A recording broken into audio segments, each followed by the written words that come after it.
अगर आप ट्रेडिंग करते हैं तो बहुत इंपॉर्टेंट है ऐसे लेवल्स को मार्क करना जहां पर बाजार जो है मल्टीपल टाइम टेस्ट कर रहा है। तो इंपॉर्टेंट यहाँ पे क्या था कि पहला तो ये जो गैप था, एक तो काफी ज्यादा विजिबल बहुत बड़ा गैप था, नंबर वन। नंबर टू, ये अपने प्रीवियस ऑल टाइम हाई के लेवल के भी पार निकलकर एक गैप अप यहाँ पे क्रिएट होता है। तो नमस्कार एवरीवन, माय सेल्फ प्रतीक जैन। हम और आप इसी चैनल पर मिलकर मार्केट्स को अलग अलग तरह से समझने की कोशिश करेंगे, जैसे टेक्निकली, फंडामेंटली, सेंटिमेंट के वाइज मार्केट्स किस तरह से लगता है, और साथ ही एक और इंपॉर्टेंट चीज, डेटा का एनालिसिस, डेटा के थ्रू मार्केट्स किस तरह का हमें नजर आ रहा है। इन सब के साथ साथ जो सेगमेंट्स हम कवर करेंगे इन सीरीज के अंदर, उनमें एक होगा मार्केट साइकोलॉजी से रिलेटेड भी, जिससे आपकी इन्वेस्टिंग और ट्रेडिंग जो है एक स्टेप बेटर बन सके। सो देर किस बात की है, चलिए इस सफर को शुरू करते हैं। तो first of all let's begin with study of data. Data को स्टडी करते हैं तो सबसे पहले एफआई डीआई डेटा देखते हैं। तो सभी को पता है एफआई लगातार बिकवाली कर रहे हैं, डीआई लगातार बाइंग करके मार्केट को सपोर्ट देने की कोशिश कर रहे हैं।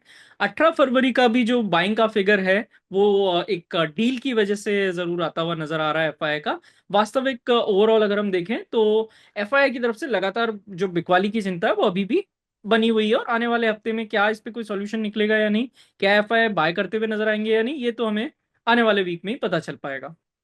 एक इंपॉर्टेंट डेटा जो बहुत हद तक एक अच्छी पिक्चर दे रहा है वो है मार्केट ब्रेथ का डेटा। एक इंपॉर्टेंट बात यहाँ पे ये भी है कि मार्केट ब्रेथ का जो डेटा है वो मल्टीपल वेज से एनालाइज करा जा सकता है। आरएसआई के थ्रू देखा जा सकता है, मूविंग एवरेजेस के थ्रू देखा जा सकता है, एडवांस डिक्लाइन के थ्रू भी देखा जा सकता है। मैंने कोशिश की है यहाँ पे मूविंग एवरेज के थ्रू इस डेटा को समझने की।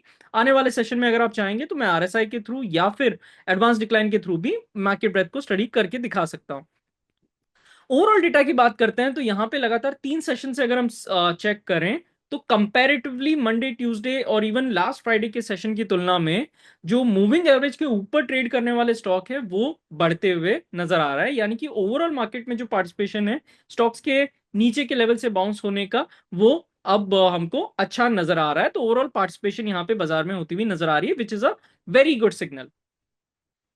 अब अगर हम सेक्टर्स की स्टडी करते हैं तो यहां पर ऑलरेडी अगर हम देखें तो 20% से ज्यादा गिरने वाले स्टॉक्स जो हैं उन सेक्टर्स जो हैं वो बढ़ जाते हैं। FMCG, micro cap, auto, PSU, oil and gas, इस तरह से जो सेक्टर्स है, ये इनकी संख्या बढ़ती जा रही है 20% से ज्यादा करेक्ट होने की, यानी बेयर मार्केट में ये एंटर कर चुके हैं।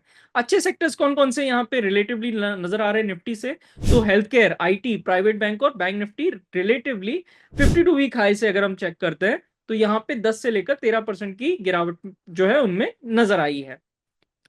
इस हफ्ते क्या खास बनकर उभरा बाजार के लिए? तो बाजार के लिए बहुत इंपॉर्टेंट यहाँ पे अच्छी चीज ये रही कि जो सेक्टर्स का अगर हम पार्टिसिपेशन देखेंगे ग्रीन साइड में, वो जरूर बना हुआ रहा, लेकिन हैवी वेट सेक्टर जो है, चाहे वो एफएमसीजी हो, चाहे वो आईटी हो, चाहे वो ऑटो हो, इनके अंदर जो दबाव है उसकी बदौलत इंडेक्स जो है नीचे के लेवल्स पे ट्रेड करता हुआ नजर आया। हालांकि अच्छे लेवल्स पे देखें तो मेटल्स अगर हम देखें 5% से ज्यादा गेंस दिखाने में कामयाब रहा। एनर्जी और सीपीएसई ये भी 3% और 4.5% की तेजी दिखाने में कामयाब रहे। तो ओवरऑल एक मिक्स बैक परफॉर्मेंस इस हफ्ते बाजार का रहा।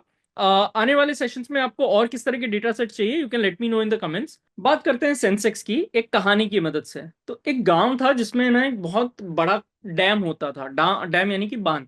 तो होता क्या है कि डैम सही सलामत मजबूती से खड़ा था, लेकिन काफी टाइम से ना उसमें एक छोटी सी एक दरार पड़ गई थी। अब होता क्या है कि पानी का हमला मंडे को होता है, ट्यूसडे को होता है उस दरार पर, लेकिन बांध मजबूती से तब भी बच जाता है। वेडनेसडे को फिर हमला होता है, थर्सडे को फिर हमला होता है उसी दरार पर, और धीरे धीरे धीरे वो दरार बढ़ने लगती है।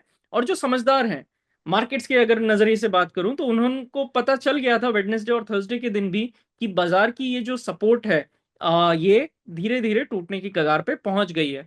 और हुआ भी बिल्कुल वैसा ही।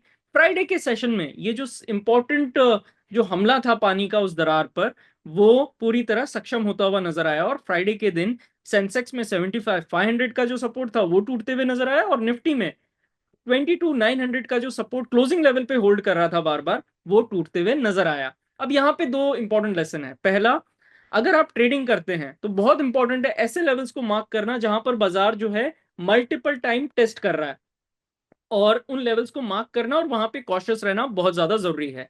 दूसरा इंपॉर्टेंट लेसन, कि जो लोग मान रहे थे कि यहां से रिवर्सल आएगा, रिवर्सल आएगा, रिवर्सल आएगा। देखिए, बाजार में होप कोई स्ट्रैटेजी नहीं होती है।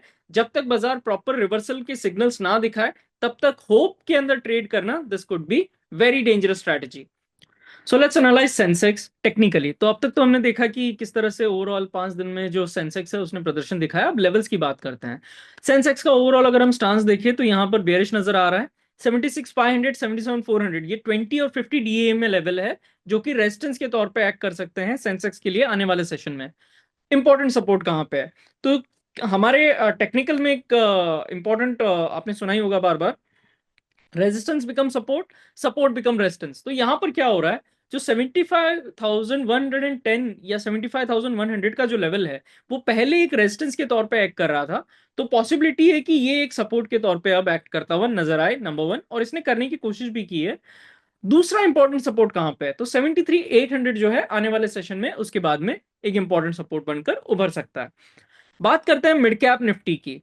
मिड कैप निफ्टी की अगर हम बात करें तो यहां पर जो फॉर्मेशंस है, ये काफी ज्यादा बेयरिश फ्रेंड्स नजर आ रहे हैं। क्यों ऐसा मैं कह रहा हूं? तो यहां पर आपको बहुत जरूरी है एक सिंपल चीज पता रखने की, कि यहां पर जो है हाइज जो है, प्रीवियस हाइज, अगर मैं अभी का जो हाई है उसका प्रीवियस ये हाई है, उसके भी प्रीवियस में ये हाई बनकर उभर आता है, और उसका प्रीवियस हाई जो है 2 जनवरी के आसपास, एंड देन 17 दिसंबर। सो पिछले से पिछला हाई जो है अगर वो नीचे सरकते जा रहा है, तो इसका ये मतलब है कि ऊपर में सेलिंग प्रेशर काफी ज्यादा नजर आ रहा है। तो मिड कैप निफ्टी में हम अगर हम देखेंगे तो लोअर हाई का फॉर्मेशन लगातार बना हुआ दिखाई दे रहा है। तो क्या ये जो अभी रिसेंट में हमने एक पुल बैक जो देखा है, क्या वो सस्टेन करेगा या नहीं? तो वो एक देखने की बात है, क्योंकि अभी तक जो लेवल्स है, जितने भी पुल बैक्स अभी रिसेंट में आए हैं वो फेल होते हुए नजर आए हैं। लेवल्स की बात करें तो यहां पर फ्राइडे का हाई सबसे इंपॉर्टेंट रेजिस्टेंस बनकर उभरेगा। उसके पार निकलने पर 11,580, जो कि 20 डीएमआ लेवल है, वो एक रेजिस्टेंस के तौर पे एक्ट कर सकता है। सपोर्ट कहां पे है? तो जो 11,000 का साइकोलॉजिकल लेवल है, वो एक इंपॉर्टेंट जो है सपोर्ट इसके लिए एक्ट कर सकता है मिड कैप निफ्टी के लिए। और उसके बाद में 10,400 का लेवल टेक्निकली एक इंपॉर्टेंट सपोर्ट बनकर उभर सकता है। डेरिवेटिव का क्या कहना है? ऑप्शन चेन समझने की कोशिश करते हैं।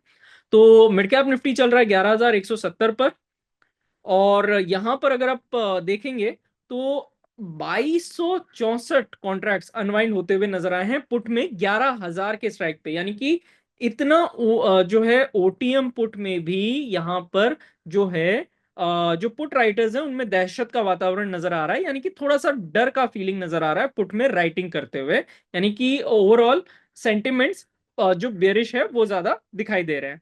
कॉल की तरफ बात करें तो यहां पर एग्रेसिव कॉल राइटिंग साफ साफ नजर आ रही है, चाहे वो 11,200 का स्ट्राइक हो या वो 11,300 का स्ट्राइक हो। तो यानी कि एक क्लैरिटी यहां पे नजर आ रही है, चाहे बुल्स हो या बियर्स हो, कि ओवरऑल 11,200 जो है एक इंपॉर्टेंट हर्डल बनकर उभरेगा मिड कैप निफ्टी के लिए। ऐसा ओवरऑल मानना यहां पे नजर आ रहा है। 11,200 और उसके बाद में 11,300 डेरिवेटिव स्पेस पे एक हर्डल ऊपर के लिए।